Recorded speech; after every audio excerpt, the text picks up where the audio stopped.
Hello po sa inyo lahat. Alam ko marami nang nagtatanong tungkol dun sa 3 days of darkness. Yung 3 araw at 3 gabi na magdidilim ang buong mundo. Matagal ko na pong alam ito. Yung iba, palibhasa po may internet na namumulot na lang tapos nagbibigay ng mga prediksyon na kung minsan po mali. O para lang siguro panoorin para dumami ang manonood. Alam ko na po ang 3 days of darkness about 30 years ago pa. Alam din ni Ate Nova Villa. Pinag-usapan na namin dyan. Pinag-usapan na po namin yan. Kung familiar kayo kay Vasula Raiden, hanapin po ninyo si Vasula Raiden. Matagal na po yan. Hindi ako makatulog. Hirap na hirap ako matulog itong mga nakaraang araw. Palagay ko hindi lang ako.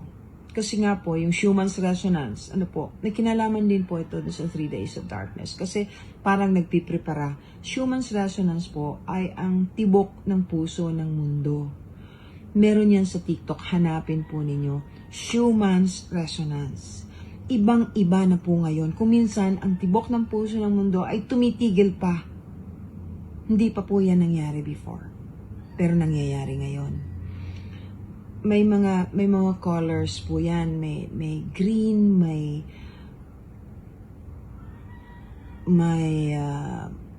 a little bit of yellow, may red, of course, badyong red, pero yung white masyado ng erratic, nasa taas po yun, ang lalaki ng movement.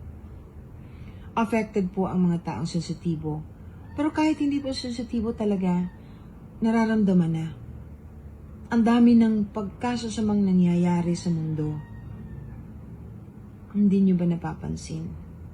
Hindi lang dito. Hindi lang sa atin. Kaya maghanda-handa po tayo.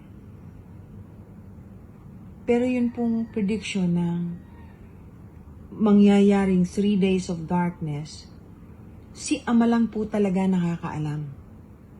Si Ama lang. Kahit po si Jesus, hindi niya alam. Sinabi niya, si Ama lang ang nakakaalam. Pero ngayon, ang dami na pong nagkiklaim na mangyayari ito ngayong December 21. Magkakaroon ng napakalalang solar storm. Kung sa bagay, nangyayari na yung solar storm ngayon, Pagkatapos unti-unting magdidilim ang mundo.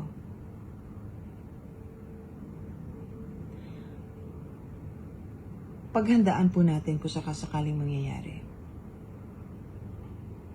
Ngayon pa lang, kung maaari na kayong lumapit sa Panginoon, humingi ng tawad, gumawa ng paraan para maging matuwid, para maligtas, gawin na po ninyo. Ang kinalulungkot kasi ng langit, kaya magdidilim, ay dahil labis-labis na ang kasamaan. Pagka may namamatay, ipinagbubunyi. Katulad po ng nangyari kay Charlie Kirk. Regardless of whether you like what he's saying or not, ibig ko pong sabihin, hindi dapat ipagbunyi ang pagkamatay ng isang tao kahit hindi ninyo gusto ang kanyang sinasabi, kahit hindi ninyo siya kapartido. Ang pagkamatay, pagka minurder ang isang tao, ay dapat huwag ipagbunyi. Maraming ganyan ngayon. Parang wala ng Diyos. Masyado ng makasarili at ang kapangyarihang ginagamit nila, actually, hindi nila alam, ay galing sa mga negative forces, evil forces. Yan pong 3 days of darkness, kung matutuloy, tingin ko hindi pa po. Pero dapat nakahanda pa rin. Dapat po meron kayong kandilang sagrado. Kasi lahat po ng kuryente, lahat ng, kahit solar, hindi aandar. Maghanda po kayo ng maraming tubig, posporo, magpa-bless kayo ng kandila. Yung mga may sakit o meron mga iniinom na gamot araw-araw, maintenance po ba? Bumili na kayo ng marami-rami. Kasi pag nangyari yan, magkakagulo talaga. Magsasara lahat. Magkakaroon ng looting. Kasi kahit na 3 araw lamang ang magiging madilim, mga pangyayaring hindi maiiwasan na hindi maganda ay magaganap. Kaya yung mga importanteng bagay para sa inyo, katulad nga po ng gamot, bumili na kayo. Pagkain at saka tubig. Magkakaroon po yan ng mga riots, looting, at saka sasamantalahin ng mga masasama. Papasukin ng mga bahay-bahay. Of course, magbabayad sila na po. Pero hindi po biro pag nangyari ito. After 8 months, kung sakaling mangyari, kunyari, matuloy yung sa December 21, hindi po yun ang katapusan. After 8 months, meron uli. Mauulit uli. At mas malala. Ito ay gawa na ng tao na hindi na naniniwalang may Diyos. Ito ay gawa ng mga taong wala ng empathy. Paano hindi magagalit ang langit? Sumobra na ang pagkaganid natin. Wala ng satisfaction. Tayo po ay naging masyadong maging makamaterial.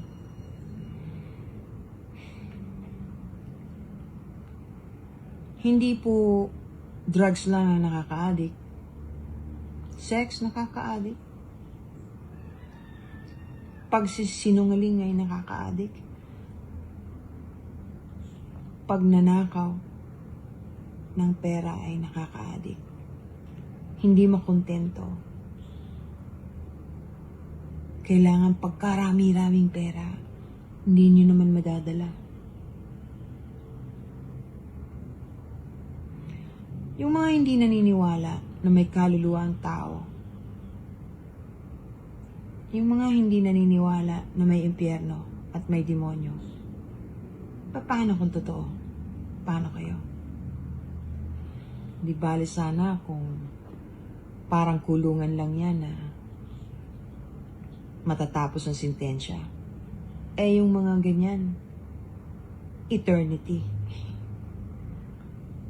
Magdudusa kayo. Magnilay-nilay po tayo.